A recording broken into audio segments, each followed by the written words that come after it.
கொடுப்பதற்காக ஆண்டவருக்கு நான் நன்றி செலுத்துகிறேன். இந்த நாளிலே மீண்டும் வேதாகமத்திலிருந்து எதற்காக நாம் உபவாசம் எடுக்க வேண்டும் என்று சொல்லி மற்றும் ஒரு செய்தியை நாம் கேட்க போகிறோம். கடந்த 4 வாரங்களிலே உபவாசத்தை நாம் எதற்கு எடுக்கிறோம் என்று சொல்லி நாம் தியானம் செய்தோம். உங்களுக்கு நினைவுபடுத்துவதற்காக நான் மீண்டுமாக சொல்லுகிறேன். நாம் மனம் திரும்புவதற்காக நாம் உபவாசம் எடுக்கிறோம். நாம் ஜெபத்திற்காக உபவாசம் எடுக்கிறோம். தேவனுடைய வழிநடத்துதலுக்காக உபவாசம் எடுக்கிறோம். தேவனுடைய செயல்கள் நம்முடைய வாழ்க்கையிலே கிரியைகள் நடக்கும்படியாக நாம் உபவாசம் எடுக்கிறோம். இந்த நாளிலே தேவனுடைய ஊழியத்திற்காக அவருடைய அர்ப்பணிக்காக நாம் உபவாசம் எடுக்கிறோம். We are going to meditate on the purposes of the fasting. Particularly we have meditated on repentance, prayer, God's guidance and God's mighty works in our lives. But today we are going to focus on the purpose of the fasting prayer is on God's mission. ஆண்டவருடைய அர்ப்பணிக்காக நாம் உபவாசம் எடுத்து ஜெபம் பண்ண வேண்டும் என்று சொல்லி வேதம் நமக்கு நன்றாக கற்றுக் கொடுக்கிறது. பழைய ஏற்பாட்டிலே சாலா என்கிற ஒரு சொல் தேவனுடைய அர்ப்பணிக்காக பயன்படுத்தப்பட்டிருக்கிறது. புதிய ஏற்பாட்டிலே அப்போஸ்தலோ என்கிற ஒரு சொல் பயன்படுத்தப்பட்டிருக்கிறது. இந்த எபிரேய அந்த கிரேக்க சொல்களினுடைய பொருள் என்னவென்றால் தேவனுடைய திட்டம், தேவனுடைய பணி என்று பொருள். தேவனுடைய பணிக்காக நாம் எல்லாரும் அனுப்பப்பட்டிருக்கிறோம் என்கிற பொருளிலே இந்த வார்த்தைகள் பயன்படுத்தப்பட்டிருக்கிறது. இந்த old testament, the New Testament, both the Hebrew word sala and also the Greek word apostolo are used for God's mission and God's program. The mission in the Bible means the authority of the one who sends, the obedience of the one sent, a task to be accomplished, the power to accomplish the task. All these purposes are together combined on these words. ஆகையால் ஆண்டவருடைய அர்ப்பணி என்று சொல்வது, ஆண்டவருடைய பணி என்று சொல்வது தேவன், நாம், தேவனுடைய ஊழியம், தேவன் நம்மை அனுப்ப போகிற இடத்தினுடைய தேவைகள் எல்லாவற்றையும் உள்ளடக்கியதான ஒரு சொல்லாக இருக்கிறது. நெகேமியா 1ஆம் அதிகாரத்திற்கு உங்களுடைய வேத பகுதியை திருப்பிக் கொள்ளுங்கள். நெகேமியா பழைய ஏற்பாட்டில ஆண்டவர் இஸ்ரேல் ஜனங்களை பாபிலோனுக்கு அடிமைகளாக அனுப்பிய பொழுது அந்த சூழ்நிலையிலே எழுதப்பட்ட ஒரு புத்தகம். நெகேமியா எருசலேமிலிருந்து பாபிலோனாவுக்கு அடிமையாக அழைக்கப்பட்டவன். அவன் இருந்த காலத்திலே குறிப்பாக அவன் பெர்சிய ராஜாவினுடைய தலைநகராகிய சூசான் என்கிற இடத்திலே அவருடைய அரண்மனையிலே பானபாத்திரக்காரனாய் இருக்கிறான். அவர் மற்றொரு நாட்டிலே அடிமையாக பானபாத்திரக்காரனாக ஒரு அரசனுக்கு இருக்கிறான். இந்த சூழ்நிலையில தான் இந்த 1ஆம் அதிகாரம் வருகிறது. Look at the verse 1 to 3.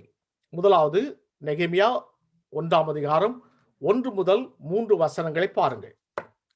அகலியாவின் குமாரனாகிய நெகேமியாவின் நடபடிகள் 20வது வருஷம் கிஸ்லேயு மாதத்தில் நான் சூசான் என்னும் அரண்மனையில் இருக்கும்போது சம்பவித்தது என்னவென்றால், என் சகோதரரில் ஒருவனாகிய ஆனானியும் வேறு சில மனுஷரும் யூதேயாவிலிருந்து வந்தார்கள். அவர்களிடத்தில் நான் சிறையிருப்பில் மீண்டு தப்பின யூதரின் செய்தியையும் எருசலேமின் செய்தியையும் விசாரித்தேன். அதற்கு அவர்கள், சிறையிருப்பில் மீண்டு இருக்கிறவர்கள் அந்த தேசத்தில் மகா தீங்கையும் நிந்தையும் அனுபவிக்கிறார்கள். எருசலேம் அலங்கம் இடிக்கப்பட்டதும் அதில் வாசல்கள் அக்கினியால் சுட்டரிக்கப்பட்டதுமாய் கிடக்கிறது என்றார்கள். தூர தேசத்திலே ராஜாவுக்கு பானபாத்திரக்காரனாய் வேலை சென்று கொண்டிருந்த சூழ்நிலையிலே நெகேமியாவுடைய சகோதரன் ஆனானியும் வேறு சில மனுஷரும் வந்து அவர்களுக்கு எருசலேம் குடிகளின் நிலையை பற்றியும் எருசலேமை பற்றியும் அவர்கள் அனுபவிக்கிற தீங்குகளையும் தேவைகளையும் பற்றியும் அவர்களுக்கு சொல்லுகிறார்கள். In this time of fasting and prayer, God wants us to take notice of God's mission and needs. ஆண்டவர் தம்முடைய பிள்ளைகளாகிய நாம் தேவனுடைய ஊழியத்தினுடைய தேவைகளையும் நிலவரங்களையும் நாம் கற்றுக்கொள்ள வேண்டும் என்று, அறிந்து கொள்ள வேண்டும் என்று விரும்புகிறார். பழைய ஏற்பாட்டில இந்த பகுதியில எருசலேமில் வந்த சகோதரர்கள் சொன்ன செய்தியை கேட்டவுடனே நெகேமியாவுக்கு அந்த தேவனுடைய பிள்ளைகளுடைய ஊழியத்தினுடைய தேவைகளை அவர் அறிந்து கொள்ளுகிறார். அலங்கம் இடிக்கப்பட்டது, இதை அறிந்து கொள்ளுகிறார். He was living in a far country, but when he heard that news of the needs in God's mission, God in the people of Israel, he listened to the needs of the people. That's very important. ஆண்டுடைய பிள்ளைகளாக நாம் தேவனுடைய ஊழியத்தினுடைய அர்ப்பணியுடைய செய்திகளை கேட்கும் பொழுது நாம் கருத்தாய் கேட்க வேண்டும் என்று சொல்லி ஆண்டவர் விரும்புகிறார். God sends in many ways about the information about the missions of God in this world. Lot of information through the internet, through person, through magazines. Every part of the way we hear God's missions needs. What we are doing? Are we listening to the needs? பல சமயத்திலே நாம் அதிகமாக இந்த உலகத்தினுடைய நம்முடைய வாழ்வினுடைய எல்லா தேவைகளையும் எல்லாவுடைய அனுபவங்களையும் நாம் கண்ணோக்கி பார்க்கிறதுனால தேவனுடைய செய்தியை குறித்து அவருடைய அர்ப்பணியை குறித்து நமக்கு அதிகமாக தெரியாது. ஒரு வேடிக்கை என்னவென்றால், விசுவாசிகளாகிய நாம் நமக்கு எல்லாம் தெரியும், நாட்டில் என்ன நடக்கிறது என்று சொல்லி, அரசியலிலே, பொருளாதாரத்திலே, சமூக சூழ்நிலையிலே எல்லாம் நடக்கிறது என்று எல்லாம் தெரியும். எல்லா நியூஸையும் நாம் கேள்விப்படுகிறோம், எல்லா நிலவரங்களையும் அப்டேட்டாக வைத்திருக்கிறோம். We know the update news of the politics. We know the update news of the countries. We know the update news of the economy, everything. But God wants to make us to listen the update news of God's mission. ஆண்டவருடைய அர்ப்பணியை குறித்ததான செய்தியை மாத்திரம் நாம் தினந்தோறும் கேட்பதில்லை. தினந்தோறும் கேட்கும்படி நம்முடைய உள்ளத்தை நாம் சார்ந்து கொள்வதில்லை. ஏதோ வருடத்துக்கு ஒரு முறை அத்தி பூத்தார் போல் நாம் கேட்கிறோம். இல்லை, தினந்தோறும் நாம் கேட்க வேண்டும். ஆண்டவருடைய ஊழியத்திற்கு என்ன தேவை என்று சொல்லி ஆண்டவர் சொல்லுகிறார் என்று சொல்லி நாம் கேட்க வேண்டும். 1 கொரிந்தியர் 16 அதிகாரம் 1 முதல் 3 வசனங்களை பாருங்கள். 1 Corinthians chapter 16 verse 1 to 3. It is an amazing verses from Paul, and this is very important to listen. பரிசுத்தவான்களுக்கு சேர்க்கப்படும் தர்ம பணத்தை குறித்து நாங்கள் கலாத்தியா நாட்டு சபைகளுக்கு பண்ணின திட்டத்தின்படியே நீங்களும் செய்யுங்கள். நான் வந்திருக்கும் போது பணம் சேர்க்குதல் இராதபடிக்கு உங்களில் அவனவன் வாரத்தின் முதல் நாள் தோறும் தன் தன் வரவுக்கு தக்கதாக எதையாயிலும் தன்னிடத்தில் சேர்த்து வைக்க கடவன். நான் வரும்போது உங்கள் உபகாரத்தை எருசலேமுக்கு கொண்டு போகும்படிக்கு நீங்கள் தகுதியுள்ளவர்களாய் குறிக்கிறவர்களை எவர்களோ அவர்களிடத்தில் நிருபங்களை கொடுத்து அவர்களை அனுப்புவேன் என்று சொல்லி பவுல் அப்போஸ்தலன் சொல்லுகிறார். There was a great need in the global ministry, particularly in the ministry of Jerusalem. There was a great needs in the God's mission. Paul wrote letters. Paul informed the congregation, you collect and save money for God's mission. There was a lot of needs there. And he communicated with letters. He communicated with people. He communicated through them different ways. The expectation from Apostle Paul is that the believers should listen to God's mission, the news and the needs of the God's mission every day. Update. ஆகையால் தான் சொல்லுகிறார், நீங்கள் அனுப்புகிறேன் என்று சொல்லுகிறார். மற்றொரு வசனத்தையும் நான் வாசிக்கிறேன். 2 கொரிந்தியர் 11 அதிகாரம் 28 வசனம். 2 Corinthians chapter 11 verse 28. இவை முதலானவைகள் அல்லாமல் எல்லா சபைகளை குறித்து உண்டாயிருக்கிற கவலை என்னை நாள்தோறும் நெருக்குகிறது என்று சொல்லுகிறார். ஒரு அப்போஸ்தலனுக்கு நாள்தோறும் தேவனுடைய ஊழியத்தை பறித்ததான கரிசனை, ஊழியத்தை பறித்ததான அந்த அந்த அன்பு, அந்த பாசம், அந்த பற்று அவரை நெருக்கி ஏவுகிறது. எல்லா சபைகளிலும் என்னென்ன போராட்டங்கள் இருக்கு, என்னென்ன தேவைகள் இருக்கிறது, ஆண்டவருடைய ஊழியத்தில் என்னென்ன தேவைகள் இருக்கிறதை அறிந்து அவர் ஒவ்வொரு சபைக்காகவும் அவர் கவலைப்படுகிறார். That kind of heart we need to have. Nehemiah had the heart to listen to the needs of God's mission carefully. carefully. Turn your Bible to Acts chapter 14, verse 28, 26 to 28. Acts chapter 14, verses from 26 to 28. அங்கே விதமாக நாம் வாசிக்கிறோம்.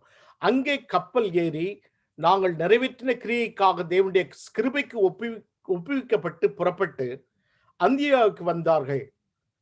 அவர்கள் அங்கே சேர்ந்த பொழுது சபையை கூடி வர செய்து, கவனமாக கேளுங்கள், அங்கே அவர்கள் சேர்ந்த பொழுது சபையை கூடி வர செய்து தேவன் தங்களை கொண்டு செய்ததையும் அவர் புறஜாதிகளுக்குள் விசுவாசத்தின் கதவை திறந்திருக்கிறதை அறிவித்து அங்கே சீஷரோடு கூட அநேக நாள் சஞ்சரித்தார்கள். அந்தியோகியாவிலே அப்போஸ்தலர்கள் வந்து ஏதோ ஒரு டைம் பாஸுக்காக வரவில்லை, அல்லது ஹாலிடே விசிட்டுக்காக வரவில்லை. அங்கே வந்த பொழுது சபையாரை கூடி வர செய்து கர்த்தருடைய ஊழியத்தை பற்றியும் கர்த்தருடைய மிஷனை பற்றியும் ஆண்டவர் அவளுக்கு போதிக்கிறார்கள். Because they wanted to make the congregation to know what God's mission is, what are God's mission's needs. இதை கருத்தாய் செய்தார்கள் அப்போஸ்தலர்கள். அந்த காலத்திலே சபையாரும் கருத்தாய் கேட்டார்கள். அருமையான சகோதரனே சகோதரியே, ஆண்டவருடைய ஊழியம் மிகப்பெரிய ஊழியம், உலகத்திலே மிகப்பெரிய ஊழியம். God's mission is the global mission. ஆண்டவருடைய ஊழியத்திலே அநேக தேவைகள் உண்டு, அநேக சங்கடங்கள் உண்டு.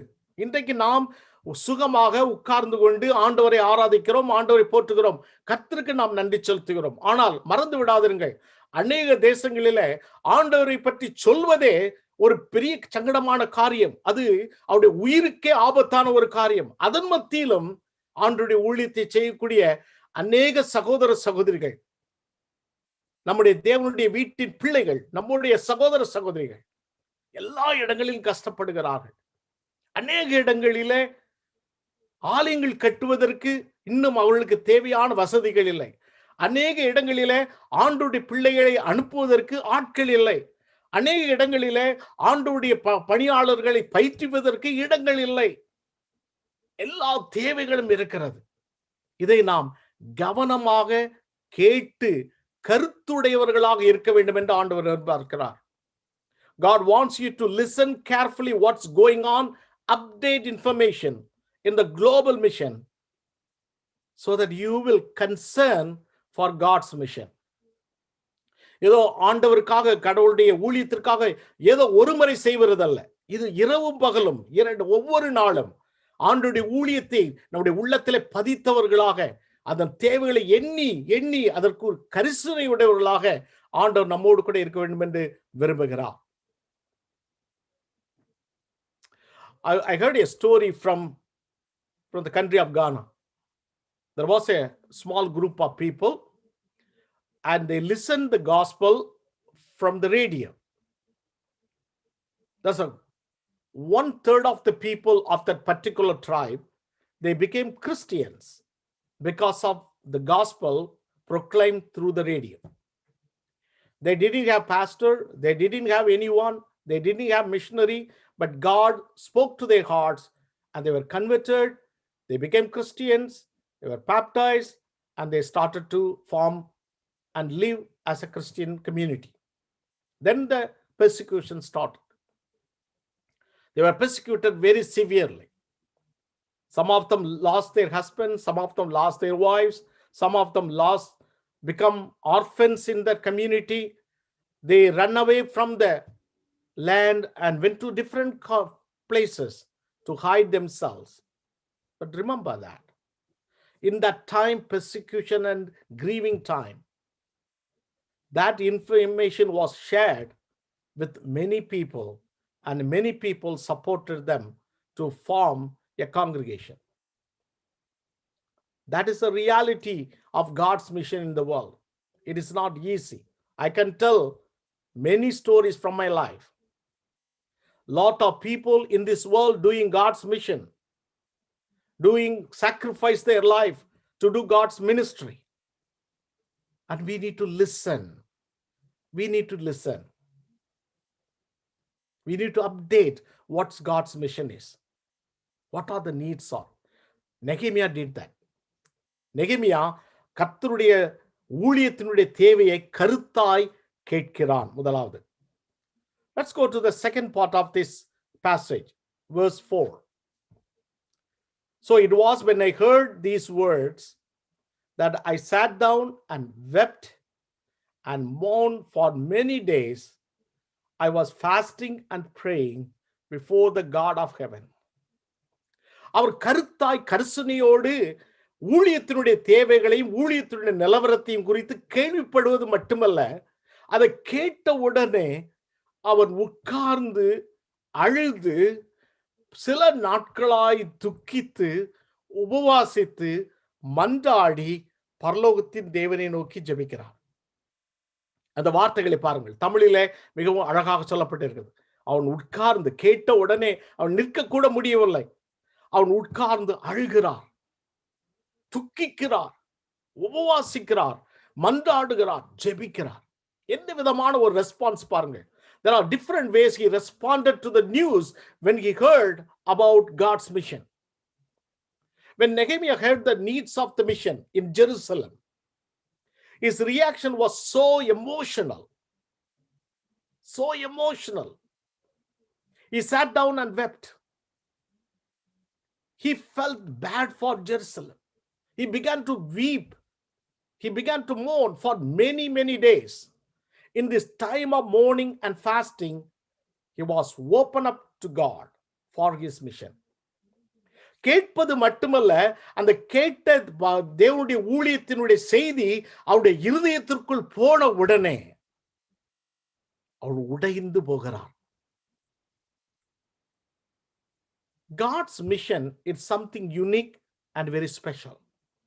When you hear God's mission, sometimes we just hear like the news in the television. No. When you hear God's mission and the needs of the mission, the struggles in God's mission, when you hear that, we need to feel and respond like the way Nehemiah did. ஆண்டவருடைய ஊழியத்தினுடைய தேவைகளையும் ஆண்டவருடைய missionary ஊழியத்தினுடைய காரியங்களையும் குறித்து கேட்பட்ட உடனே ஏதோ ஒரு காதிலே வாங்கி இன்னொரு காதிலே செலவிட்டு விடுவதாக நாம் நினைக்கக்கூடாது. It is not the news you have to know. It is the news God wants to involve in that news. என்ன அருமையான ஒரு ரெஸ்பான்ஸ் பாருங்கள். உட்கார்ந்து அழுது துக்கித்து அவன் மன்றாடி ஜெபம் செய்கிறான்.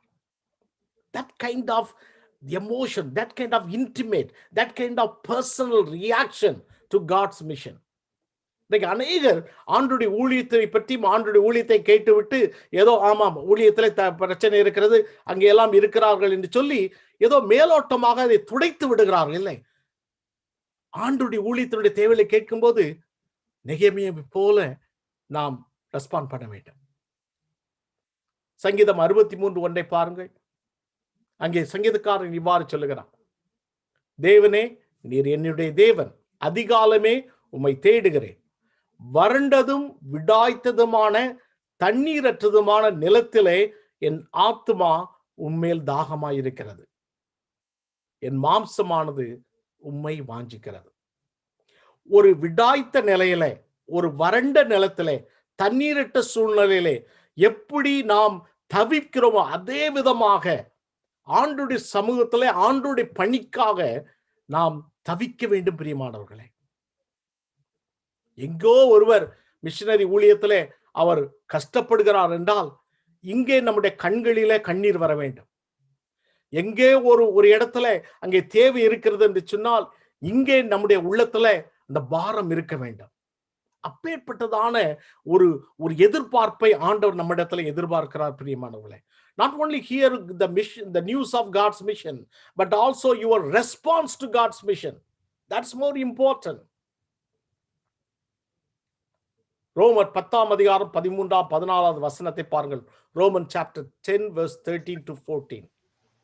ஆதலால் கர்த்தருடைய நாமத்தை தொழுது கொள்ளுகிற எவனும் ரட்சிக்கப்படுவான்,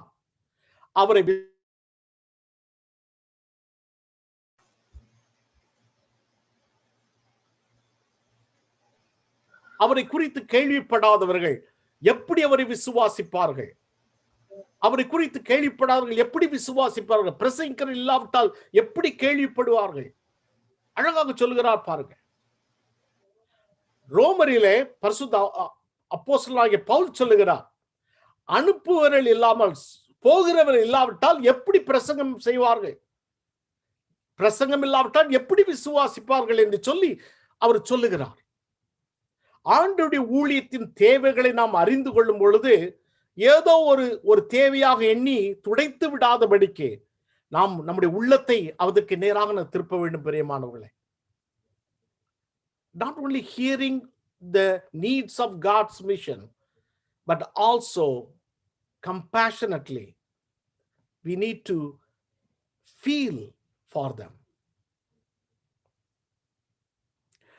எஸ்தர் 4ஆம் அதிகாரம் 13வது 14வது வசனத்தை பாருங்க. எஸ்தர் புத்தகத்திலே 4ஆம் அதிகாரம் 13ஆம் 14வது வசனம். the book of Esther chapter 4 verse 13 to 14. நமக்கு நன்றாக தெரியும் எஸ்தரை ஆண்டவர் எப்படி ஒரு அரசியாக்கி ஆண்டவர் உயர்த்தினார் என்று சொல்லி. அதே சமயத்தில் யூதர்களுக்கு அவர்கள் அழிக்கும் ஒரு சூழ்நிலையும் ஏற்படுகிறது. ஒரு யூத பெண்மணியாக அரண்மனையில் இருக்கக்கூடிய எஸ்தர் இடத்துல மொர்தெகாய் அவருக்கு ஒரு வார்த்தை சொல்லி எழுப்புகிறார். 13வது வசனத்துல மொர்தெகாய் எஸ்தருக்கு திரும்ப சொன்னது, நீ ராஜாவின் அரண்மனையில் இருக்கிறதுனால் மற்ற யூதர் தப்பக்கூடாது இருக்க நீ தப்புவாய் என்று உன் மனதிலே நினைவு கொள்ளாதே. நீ இந்த காலத்திலே மௌனமாயிருந்தால் யூதருக்கு சகாயமும் ரட்சிப்பும் வேறொரு இடத்திலிருந்து எழும்பும். அப்பொழுது நீயும் உன் தகப்பன் குடும்பத்தாரும் அழிவீர்கள். நீ இப்படிப்பட்ட காலத்துக்கு உதவியா இருக்கும்படி உனக்கு ராஜ மேன்மை கிடைத்திருக்கலாமே, யாருக்கு தெரியும் என்று சொன்னான். எஸ்தர் ஒரு அரசியாக இருக்கிறாள், அரண்மனையிலே இருக்கிறாள். மொர்தெகாய் சொல்லுகிறார், யூதர் ஜனங்களாகி நாங்கள் எல்லாரும் நாங்கள் அழிய போகிறோம். ஆகையால் நீ அரண்மனையிலே நீ இருக்கிறதுனால நீ தப்பித்துக் கொள்ளலாம் என்று எண்ணாதே. நீ இப்பொழுது உதவி செய்யவில்லை என்றால், நீ இந்த காலத்திலே மௌனமாயிருந்தால் யூதருக்கு சகாயமும் ரட்சிப்பும் வேறு இடத்திலிருந்து வரும் என்று சொல்லி அழகான ஒரு வார்த்தையை சொல்லி அனுப்புகிறார். அருமையான சகோதரியே, அதே வார்த்தையை தான் இந்த நாளிலே ஆண்டவர் உன்னோடு கூட பேசுகிறார். ஆண்டவர் உன்னை இந்த தேசத்திற்கு கொண்டு வந்திருக்கிறார். ஆண்டவர் உன்னை ராஜ மேன்மையாக வைத்திருக்கிறார். ஆண்டவர் உன்னுடைய விருப்பங்கள் எல்லாவற்றையும் நிறைவேற்றி இருக்கிறார். ஆண்டவர் உன்னை செம்மையான பாதையிலே நடத்தி கொண்டே இருக்கிறார். ஆனால் ஆண்டுடைய ஊழியத்தின் தேவைகளையும் ஆண்டுடைய ஊழிய அர்ப்பணிக்கான ஒரு காரியங்களின் குறித்து இந்த நாட்களிலே நீ கவலையினமாய் இருப்பாய் என்றால், மௌனமாய் இருப்பாய் என்றால், எப்படியாவது ஆண்டவர் இந்த ஊழியத்திற்கான தேவைகளை தருவார். ஆனால் உனக்கு அந்த வாய்ப்பின் ஆசீர்வாதங்களை நீ இழந்து போவாய். இந்த காலத்தில் நீ மௌனமாயிருந்தால் யூதருக்கு சகாயம் ரட்சிப்பும் வேறொரு இடத்திலிருந்து கட்டாயம் வரும். அப்பொழுது நாம் வெட்கப்படுவோம். நெகேமியா ஆண்டவருடைய ஊழியத்தினுடைய தேவைகளை கேட்பது மட்டுமல்ல, கேட்ட உடனே தன்னுடைய உள்ளத்திலிருந்து தன்னுடைய ரெஸ்பான்ஸை அழகாக தெரிவிக்கிறார். The God's mission becomes his own mission. God's needs becomes his own needs. God's people's suffering becomes his own suffering. That is beautiful in this passage. ஒரு ஊழியத்தை பற்றி, ஒரு ஊழியத்தின் தேவைகளை பற்றி, ஒரு ஊழியத்தினுடைய துன்பங்களையும் சங்கடங்களையும் கேட்கும் பொழுது அதை நாமே நம்முடைய வாழ்க்கையிலே பெற்ற ஒரு அனுபவமாக எண்ணி நாம் கஷ்டப்படுவோம் என்றால், that is a beautiful response, empathetic response. I would like to tell you a story about a lady, and she lives in New York, and one day she finished all her work and went to a subway. There was a long queue, and she was standing to get a meal, and she looked back, another 10 people are waiting, and she realized that it will take a long time. So in the counter there was a lady look at her and asked her to come forward, and she went forward and she said, "Are you a Christian?" And she said, "Yes." And she said that we are running out of people working here. We are very few people working so hard to feed all these people. would you please pray for me? And she said, yes, I will pray. And she sat aside and prayed for the people who serve other people.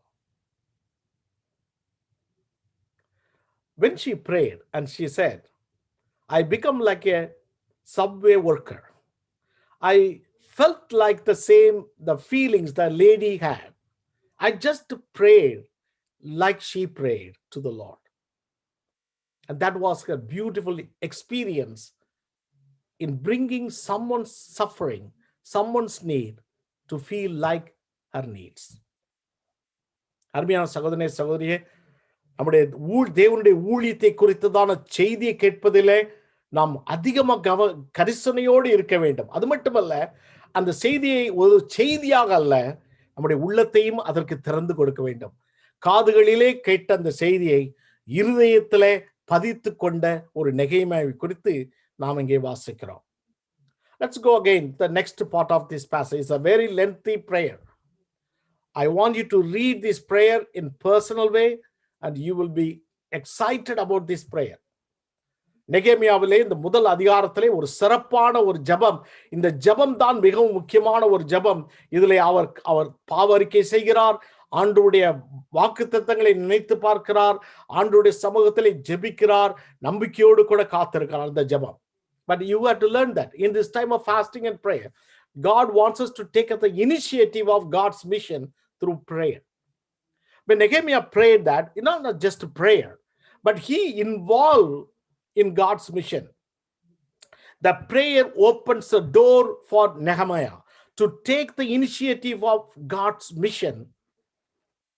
That's beautiful. ஜெபம் மற்றவர்களுக்காக, மற்ற தேவனுடைய ஊழியத்திற்காக ஜெபம் பண்ணுவதோடு வார்த்தையோடு நிற்கவில்லை. அந்த வார்த்தையின் அந்த ஜெபம் அந்த ஊழியத்தில் ஈடுபடுவதற்கு நம்மை திறந்து கொடுக்கிறது. நெகேமியா 1ஆம் அதிகாரத்தில் பாருங்கள், அவர் சொல்லுகிறார், பரலோகத்தின் தேவனாய கர்த்தாவே, உம்மில் அன்பு கூர்ந்து உம்முடைய கற்பனைகளுக்கு கை கொள்ளுவர்களுக்கு உடன்படிக்கையும் கிருபையும் காக்கிற மகத்துவம் பயங்கரமான தேவனே என்று சொல்லி ஆரம்பிக்கிறார். அந்த கடைசி வசனத்தை பாருங்கள், 11வது வசனத்திலே, ஆண்டவரே, உமது அடியானின் ஜெபத்தையும் உமது நாமத்துக்கு பயப்பட வேண்டும் என்று விரும்புகிற உமது அடியாரின் ஜெபத்தையும் உமது செவிகள் கவனித்திருப்பதாக. இன்றைக்கு உமது அடியானுக்கு காரியத்தை கைகூட வர பண்ணி இந்த மனுஷனுக்கு முன்பாக எனக்கு இரக்கம் கிடைக்க பண்ணியருளும் என்று பிரார்த்தித்தேன். நான் ராஜாவுக்கு பான பாத்திர காரனாய் இருந்தேன். இங்கே ஜெபத்திலே அவர் ஒன்று ஜெபிக்கிறார், ஆண்டவரே, உம்முடைய ஊழியத்தின் செய்தியை கேட்டேன், இந்த ஊழியத்தின் செய்தி என் உள்ளத்திலே பதித்து நான் அழுது நான் ஜெபிக்கிறேன். இப்பொழுது நான் ராஜாவுக்கு நான் பான பாத்திரக்காரனாய் இருக்கிறேன், அவர் எனக்கு முன்பாக உட்கார்ந்து இருக்கிறார், இப்பொழுது நான் ஜெபிக்கிறேன், அவருடைய கண்களுக்கு எனக்கு இரக்கம் கிடைக்க வேண்டும் என்று சொல்லுகிறார். In other words, Nehemiah prayed to the Lord, Lord, open the door for me to fulfill God's mission. He prayed to the Lord. He prayed with humility. He confessed his sin. And then he remembered God's promises. Then he asked God to meet the needs of the mission. His prayer was the kind of his heart to prepare for God's mission. When you read in the Nehemiah book, he prayed for 4 months in order to finish God's mission, which needed to finish just 52 days. He prayed 4 months. And then he finished his project 52 days. That kind of prayer opened his heart to the Lord. When you hear the news from God's mission, you have to concern and hear it, listen to it carefully, and bring it to your heart and feel it, compassionate on it, care for it. Then you have to pray so that you may involve in God's mission. ஆண்டவருடைய ஊழியத்தை செய்வதற்கு, ஆண்டவருடைய missionary பணிகளை செய்வதற்கு, ஆண்டவருடைய அர்ப்பணியை செய்வதற்கு தேவன் அவர்களுக்காக நாம் ஜெபம் பண்ணும் பொழுது கர்த்தர் நம்முடைய உள்ளத்தை திறந்து கொடுக்கிறார். பிரியமானவர்களே, இது மிக முக்கியமான காரியம். அவன் செய்தியை கேட்டான், செய்தியை இருதயத்திலே வைத்து உணர்ந்தான், ஜெபித்தான். அந்த ஜெபத்திலே அந்த அந்த ஊழியத்தின் பங்கிலே அவன் ஈடுபடுகிறான். பிரியமானவர்களே, கொலோசியர் 4ஆம் அதிகாரம் 2வது வசனம் முதல் 4வது வசனத்தை பாருங்கள். Colossians chapter 2 verse 4 to 4, 2 to 4. Paul said that இடைவிடாமல் ஜெபம் பண்ணுங்கள், ஸ்தோத்திரத்துடன் ஜெபத்தில் விழித்திருங்கள். கிறிஸ்துவுடைய ரகசியத்தின் நிமித்தம் கட்டப்பட்டிருக்கிற நான் அந்த ரகசிய குறித்து பேசிய வேண்டிய பிரகாரமாய் பேசி அதை வெளிப்படுத்துவதற்கு திருவசனம் செல்லுபடியான வாசலை தேவன் திறக்கும்படி எங்களுக்காக வேண்டிக் கொள்ளுங்கள் என்று சொல்லுகிறார்.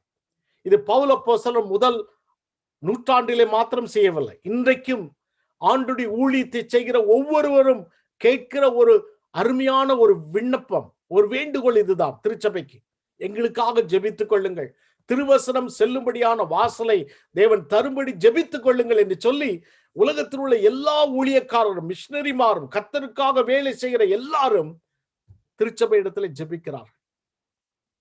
நாம் ஜெபிக்க வேண்டும். பெருமையானவர்களே, ஒரு போதகராக நான் சொல்லுகிறேன், உங்களுடைய ஜெபம் எனக்கு இல்லை என்றால் திருச்சபையிலே ஊழியம் செய்வதும் இந்த உலகத்தில் ஊழியம் செய்வதும் மிகவும் கடினமான ஒரு காரியம். எபேசியர் 6ஆம் அதிகாரம் 18வது வசனம் முதல் 20வது வசனத்தை பாருங்கள். எந்த சமயத்திலும் சகல விதமான வேண்டுதலோடும் விண்ணப்பத்தோடும் ஆவியினாலே ஜெபம் பண்ணி அதன் பொருட்டு மிகுந்த மன உறுதியோடும் பரிசுத்தவான்களுக்கு பண்ணும் வேண்டுதலோடும் விழித்துக் கொண்டிருங்கள். சுவிசேஷத்திற்காக சங்கிலியால் கட்டப்பட்டிருக்கிற ஸ்தானாதிபதியாகிய நான் அதை குறித்து பேச வேண்டியபடி தைரியமாய் பேசத்தக்கதாக நான் தைரியமாய் என் வாயை திறந்து சுவிசேஷத்தின் ரகசியத்தை அறிவிக்கிறதற்கு வாக்கு எனக்கு கொடுக்கப்படும்படி எனக்காக வேண்டிக் கொள்ளுங்கள் என்று சொல்லி அழகாக பவுல் அப்போஸ்தலன் சொல்லுகிறார். அருமையான சகோதரனே, சகோதரியே, ஆண்டவருடைய அருட்பணியை குறித்ததான செய்தி நமக்கு வரும்பொழுது கரிசனையோடு கவனத்தோடு நாம் கேட்க வேண்டும். அந்த கேட்ட செய்தியை கரிசனையோடு கவனத்தோடு இந்த செய்தியை நம்முடைய உள்ளத்திலே வைத்து நாம் அதை ஆராய்ந்து நாம் ஆண்டவருடைய சமூகத்துல உள்ளன்போடு நாம் மறு உத்தரவு கொடுக்க வேண்டும். நாம் உணர வேண்டும். அந்த அந்த செய்திகளின் அடிப்படையில் நாம் உணர வேண்டும். We got to feel inside our heart. We got to do responsible, emotional response to this God's word, God's messages, particularly the mission news. We need to pray. We need to pray. But the prayer is not the only thing we have to do. Prayer opens our heart to involve in God's mission. மத்தேயு 9ஆம் அதிகாரம் 35, 38 பாருங்கள். அங்கே ஆண்டவரை குறித்து சொல்லப்பட்டிருக்கிறது. இயேசு சகல பட்டணங்களையும் கிராமங்களையும் சுற்றி நடந்து ஜெப ஆலயங்களை உபசேசித்து ராஜ்யத்தின் சுவிசேஷத்தை பிரசங்கித்து ஜனங்களுக்கு உண்டாயிருந்த சகல வியாதிகளையும் சகல நோய்களையும் நீக்கி அவர்களை சுஸ்தமாக்கினார். அவர் திரளான ஜனங்களை கண்டபொழுது அவர்கள் மேய்ப்பன் இல்லாத ஆடுகளைப் போல தொய்ந்து போனவர்கள் சிதறடிக்கப்பட்டவர்களுமாய் இருந்தபடியினால் அவர்கள் மேல் மனதுருகி தம்முடைய சீஷர்களை நோக்கி, அறுப்பு மிகுதி, வேலையாட்களோ கொஞ்சம், ஆதலால் அறுப்புக்கு எஜமான் வேலையாட்களை அனுப்பும்படி அவரை வேண்டிக் கொள்ளுங்கள் என்றார். ஆண்டவர் பார்க்கிறார். ஜனங்கள் எல்லாரும் ஓடி வருகிறார்கள். இவர்களுக்கு வேலை செய்வதற்கு ஆட்கள் இல்லை. அந்த ஆட்களை அனுப்பும்படி வேண்டிக் கொள்ளுங்கள் என்று ஆண்டவர் சொன்னார். ஏனென்றால் நாம் ஆண்டோடுக்காக ஆண்டோடைய பணிக்காக வேண்டிக் கொள்ளும் பொழுதுதான் நாம் ஆண்டுடைய ஊழியத்திலே ஆண்டுடைய பணியிலே ஈடுபடுவதற்கு நம்மால் முடியும். பிரியமானவர்களே, without prayer you cannot participate in God's mission. I tell you, this is the truth. Giving $10 or $50 or $100 does not make easily come out. First you got to pray for them. Then the prayer makes you to participate in God's mission. Without prayer it makes like a donation. God does not want your donations. God wants us to feel inside and to be concerned and care for the mission and pray first and then give and send. That's more important. There was a missionary called Ruth, and she was working among the women, particularly the domestic violence, those who are affected by the domestic violence. and she worked with the women, young women, and they trying to encourage them to believe in God and to stand firm against all the social injustices. A lot of people became Christians. A lot of women, they joined with her, and there's a mission work was huge, and she was a single woman, and she prayed to the Lord. Lord, what can I do? I need people to help me. So she sent the message to her congregation, and they prayed. And when they prayed, lot of people start up, and they sent people to her. Couple of young women came forward, and they helped Ruth in her women's ministry. When I heard this story, that's what God is talking from this passage. ஆண்டவருடைய ஊழியத்தின் தேவைகளை நாம் கேட்கும் பொழுது கருத்தாய் கேட்க வேண்டும்.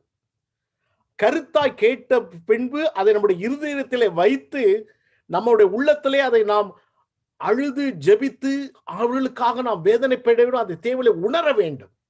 அது மட்டுமல்ல, ஜெபிக்க வேண்டும். ஏன்னா ஜெபித்தால் அந்த அருட்பணியில நாம் பங்கு பெறுவதற்கு தேவன் நம்மை வழி நடத்துவார். When you hear the news from God's mission, when you hear the news from missionaries, from God's people, from the churches, from pastors, from evangelists, when you hear them, listen carefully to their stories, and then feel in you like your needs. Tears. Feel. You totally sit and into the Lord and fast and pray. When you pray, and God will make you to involve in God's mission. அருமையான சகோதரனே சகோதரியே, அற்ப மிகுதி வேலையாட்களோ கொஞ்சம். நம்மை சுற்றிலும் எத்தனையோ குடும்பங்கள் வாழ்கிறார்கள் இல்லையா? நம்முடைய சுற்றிலும் எத்தனையோ குடும்பங்கள் வாழ்கிறார்கள். அவர்களுக்கு இயேசு என்றால் யாரும் என்று தெரியாது. இந்த தேசத்திலே ஒரு கிறிஸ்தவ நாடாக நாம் சொல்லியிருந்தாலும் அநேகருக்கு ஆண்டவருடைய சுவிசேஷம் இன்னும் அறிவிக்கப்படவில்லை. இவர்களை அறிவிப்பது யார்? நீங்களும் நானும் தான். நம்முடைய தேவைகளை, தேவனுடைய ஊழியத்தின் தேவைகளை ஆண்டவர் சொல்லும் போதும் காட்டும் போதும் நம் கருத்தாய் கேட்டு அதை அப்படியே நம்முடைய இதயத்தில் பதித்து ஜெபம் பண்ணும் பொழுது கர்த்தருடைய ஊழியத்திலே நாம் பங்கு பெறுவதற்கு உதவி செய்கிறார். ஆண்டவர் நம்மை இந்த தேசத்திற்கு கொண்டு வந்து இந்த தேசத்திலே நல்ல விதமாக ஆசீர்வாதத்திற்கு காரணம் என்ன தெரியுமா? அவருடைய ராஜ்யத்தின் ஊழியத்துல நாம் பங்கு பெற வேண்டும் என்பதற்காகத்தான். எல்லா செய்திகளையும் கேட்பதற்கு நாம் கவனமாக இருக்க வேண்டும். கேட்ட மிஷனரி செய்திகளை நம்முடைய உட்கொண்டு அதற்காக ஜெபம் பண்ண வேண்டும். அந்த ஜெபத்துல தேவன் நம்மை பங்கேற்க அழைக்கும் பொழுது நம்ம கொடுப்பதன் மூலமாக, ஈடுபடுவதன் மூலமாக ஆண்டவருடைய ஊழியத்துல நாம் ஆண்டவருடைய சித்தத்தை நிறைவேற்ற வேண்டும். இந்த நாளிலே ஆண்டவர் உன்னை அன்போடு அழைக்கிறார். அறுப்பு மிகுதி, வேலையாட்களோ கொஞ்சம். ஆண்டவர் சொல்லுகிறார், யாரை நான் அனுப்புவேன்? யார் என் காரியமாய் போவான்? இந்த ஆண்டவருடைய சத்தத்தை நீங்கள் கேட்கிறீர்களா? இந்த ஆண்டவருடைய கூக்குறுதலை நீங்கள் கேட்கிறீர்களா? இந்த ஆண்டவருடைய அழைப்பை கேட்கிறீர்களா? இந்த ஆண்டவருடைய மன வேதனையை கேட்கிறீர்களா? அறுப்பு மிகுதி, வேலையாட்களோ கொஞ்சம். யாரை நான் அனுப்புவேன்? யார் என் காரியமாய் போவான்? அருமையான சகோதரி சகோதரியே, ஆண்டவர் உன்னை பார்த்து கேட்கிறார். தேவனுடைய ஊழியத்தினுடைய தேவைகள் அதிகம், பிரச்சனைகள் அதிகம், உபத்திரங்கள் அதிகம். இதை கேட்கும்போது உள்ளத்தின் ஆழத்திலே பதித்து கண்ணீர் விட்டு உபவாசித்து நாம் ஜெபம் செய்யும் பொழுது ஆண்டவர் தேவனுடைய அருட்பணியில் ஈடுபடுவதற்கு நமக்கு உதவி செய்கிறார். இந்த தேவனுடைய சத்தத்தைக்கு நாம் செவி கொடுத்து இந்த நாளிலே நாம் பதில் கொடுப்போமா? அருமையான சகோதரன் ஜாஷுவா பாடும் பொழுது இந்த வேளையிலே நம்முடைய உள்ளத்தை ஆண்டவருக்கு திறந்து கொடுப்போம். ஆண்டவருடைய ஊழியத்திற்கு திறந்து கொடுப்போம். ஆண்டவருடைய அர்ப்பணிக்கு திறந்து கொடுப்போம். ஆண்டவருடைய மிஷனரி பணிக்கு நம்மை அர்ப்பணிப்போம். பிரியமானவர்களே, இந்த நாளிலே அந்த அழைப்பை ஆண்டவர் உங்களோடு கூட கொடுக்கிறார். நமக்கு கேட்போம்.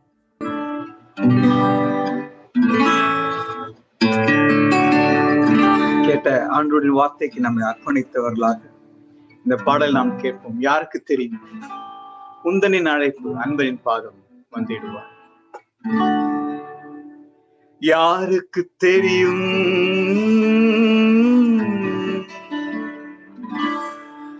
உந்தனின் அழைப்பு அன்பரின் பாதம் வந்திடுவார்.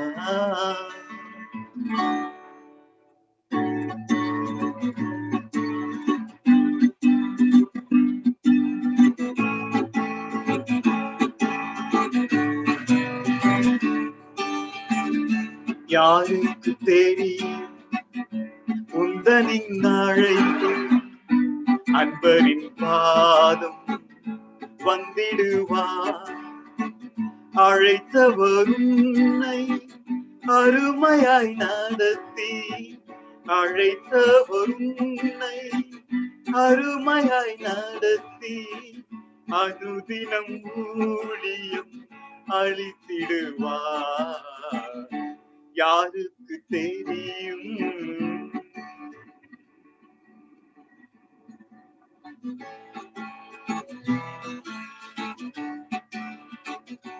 யோனாவை போல போனாயோ நீயும் நினைவையின் பாரம் உனக்கில்லையோ. யோனாவை போல போனாயோ நீயும் நினைவையின் பாரம் உனக்கில்லையோ. யாருக்கு தெரியும் மன்னிப்பார் தேவன் என்று யாருக்கு தெரியும் மன்னிப்பார் தேவன் என்று நினைவையின் மக்களும் மனம் மாறினார். யாருக்கு தெரியும்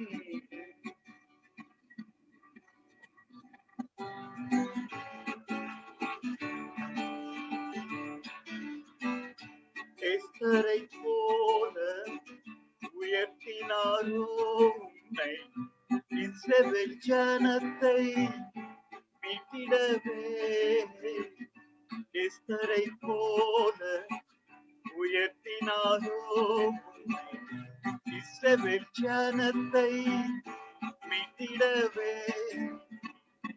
யாருக்கு தெரியும் உந்தனின் மேன்மை யாருக்கு தெரியும் உந்தனின் மேன்மை.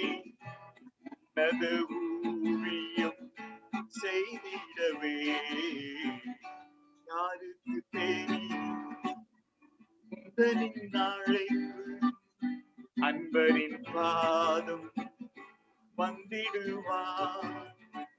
அழைத்தவர் உன்னை அருமையாய் நடத்தி அழைத்தவர் உன்னை அருமையாய் நடத்தி அனுதினம் ஊழியம் அளித்திடுவார். யாருக்கு தெரியும்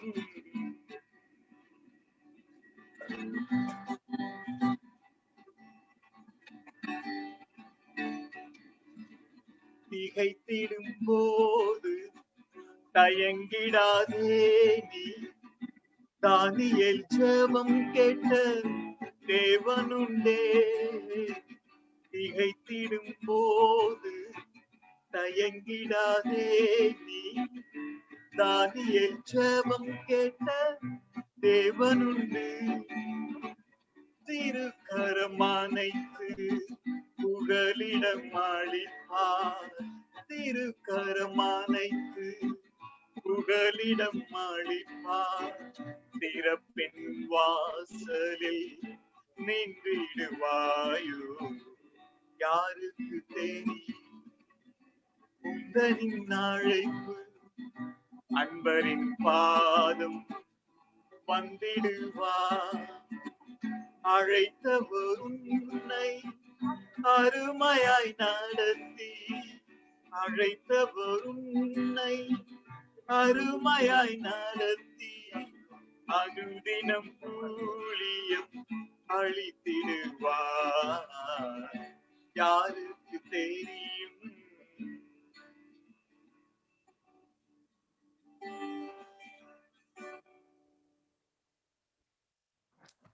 ஜெபம் செய்வோம். கிருபையின் ஆண்டவரே, நீர் எங்களோடு கூட பேசினீர். உம்முடைய ஊழியத்தினுடைய தேவைகளையும், உம்முடைய ஊழியத்திலே உம்முடைய ஊழியக்காரர்கள் படுகிற பாடுகளையும் நாங்கள் கவனமாய் கேட்கும்படியாக நீர் எங்களை அழைக்கிறீர். அதற்காக நன்றி செலுத்துகிறோம். உம்முடைய அருட்பணியின் தேவைகளையும், பிரச்சனைகளையும், போராட்டங்களையும் நாங்கள் கேட்கும் பொழுது அதை நாங்கள் உள்ளத்திலே ஆழத்திலே பதித்தவர்களாக உணர்ந்து ஜெபிக்கத்தக்கதாக நீர் எங்களை அழைக்கிறீர். அதற்காக நன்றி செலுத்துகிறோம். நாங்கள் ஜெபம் செய்யும் பொழுது, உபவாசித்து ஜெபம் செய்யும் பொழுது உம்முடைய ஊழியத்திலே, உம்முடைய அருட்பணியிலே நாங்கள் பங்கு பெறத்தக்கதாக நீர் எங்களுக்கு கிருபை செய்கிறீர். அதற்காக நன்றி செலுத்துகிறோம். இந்த நாளிலே ஆண்டவரே, உம்முடைய அர்ப்பணிக்கென்று எங்களை நாங்கள் அர்ப்பணிக்கிறோம். Lord, we commit ourselves tonight for your mission in the world. When we hear your mission, missionary news, Lord, help us to listen to them carefully and also to, Lord, feel inside and pray for them and fast for them and involve in God's mission in this world, particularly in our country and around the world. Father God, we pray that, Lord, you give the grace as you gave the same courage in the spirit and the strength to Nehemiah. Give it to us, each and every one tonight. ஆண்டவரே, இந்த வேளையிலே விசேஷமாக என்னுடைய திருச்சபைக்காக ஜெபிக்கிறோம். ஆண்டவரே, என்னுடைய திருச்சபை நெகேமியாவை போன்ற ஒரு உள்ளமுள்ள ஒரு திருச்சபையாக நீர் மாற்றும்படியாக நாங்கள் ஜெபிக்கிறோம். ஆண்டவரே, எங்களுடைய திருச்சபையில் உள்ள பிள்ளைகளுடைய தேவைகளுக்காக நாங்கள் ஜெபிக்கிறோம். வேலைக்காக காத்திருக்கிறவர்களுக்கும் நல்ல வேலையை தரும்படியாக ஜெபிக்கிறோம். வேலையில் இருக்கிறவர்கள் ஆண்டவரே சந்தோஷத்தோடும் திடனோடும் கூட சுவாமி எல்லா உறுதியோடும் வேலை செய்யத்தக்கதாக நீ திரும்பி தரும்படியாக நாங்கள் ஜெபிக்கிறோம். வேலைகளிலே இருக்கக்கூடிய எல்லா போராட்டங்களையும் நீ எடுத்து போடும்படியாக நாங்கள் மன்றாடுகிறோம். விசாவுக்காக, கிரீன் கார்டுக்காக காத்திருக்கிறவர்களுக்கு உடைய கிருபையை தந்து பிள்ளைகள் இந்த தேசத்திலே வாழத்தக்கதாக நீ கிருபை தரும்படியாக நாங்கள் ஜெபிக்கிறோம். எங்களுடைய சபையில வியாதியோடு கூட இருக்கக்கூடிய பிள்ளைகளுக்காக நாங்கள் ஜெபிக்கிறோம். திரு கைலாசம் ஐயாவுக்காக நாங்கள் ஜெபிக்கிறோம். தம்பி கேலப்புக்காக நாங்கள் ஜெபிக்கிறோம். மிஸ்டர் சாம்பஸ் சிவராவுக்காக நாங்கள் ஜெபிக்கிறோம். ஆண்டவரே, மிஸ்ஸஸ் சாந்தா பாலுக்காக நாங்கள் ஜெபிக்கிறோம். சிஸ்டர் பீனா தாமஸ்க்காக நாங்கள் ஜெபிக்கிறோம். ஆண்டவரே, மிஸ்ஸஸ் எலிசபெத் பாக்கியத்துக்காக நாங்கள் ஜெபிக்கிறோம். ஆண்டவரே, கலாமுடைய தாயார் எப்சிபுக்காக நாங்கள் ஜெபிக்கிறோம். ஆண்டவரே, உம்முடைய எட்சனுக்காக நான் ஜெபிக்கிறோம். ஆண்டவரே, உம்முடைய பிள்ளைகள் மேலே உம்முடைய திருக்கரத்தை வைத்து சுவாமி நீ பரிபூர்ண சுகத்தை தரும்படியாக நான் ஜெபிக்கிறேன் ஐயா. ஆண்டவரே, யார் யாரெல்லாம் எங்களுடைய குடும்பங்களிலே வியாதியோடும் ஆண்டவரே பிரச்சனைகளோடு இருக்கிறார்களோ அவர்களுக்கு நல்ல சுகத்தை தந்து தீர்க்காயுசை தந்து நீர் ஆசீர்வதிக்கும்படியாக நாங்கள் ஜெபிக்கிறோம். Lord, we pray for our church members and online viewers, and we pray that, Lord, bless each and every one to have the same heart as Nehemiah had, to involve in God's mission, to meet the needs, to pray for them all the time, Father. ஆண்டவரே, எங்களுடைய ஊழியத்தின் மூலமாய் நடக்கக்கூடிய love in action மினிஸ்ட்ரிக்காக ஜெபிக்கிறோம். உலகமெங்கும் நடக்கக்கூடிய ஊழியங்களுக்காக நாங்கள் ஜெபிக்கிறோம் சுவாமி. மிஷனரி மார்களுக்காக நாங்கள் ஜெபிக்கிறோம். எங்களுடைய சபையின் மூலமாய் தாங்கப்படுகிற கட்டப்படுகிற ஆலயங்களுக்காக நாங்கள் ஜெபிக்கிறோம். ஆண்டவரே, ஆசீர்வதிக்கும்படியாக ஜெபிக்கிறோம். எங்களுக்கென்று ஒரு நிரந்தரமான ஒரு ஆலயத்தை நீர் தரும்படியாக நாங்கள் ஜெபிக்கிறோம். ஆண்டவரே, எங்களை மீண்டும் தாழ்த்தி தருகிறோம். உம்முடைய அர்ப்பணிக்கென்று எங்களை பயன்படுத்தும், ஆசீர்வதியும். எப்பொழுதும் ஆண்டவரே, எங்களுக்கு முன்பாக இருக்கக்கூடிய அறுவடை, மிகுதியான அறுவடையை எண்ணி பார்த்து உடைய சமூகத்தில் ஜெபிக்கவும், இந்த அறுவடையிலே பங்கு பெறவும் எங்களுக்கு கிருபை தாரும். ஆண்டவரே, ஆசீர்வதித்து வழி நடத்தும்.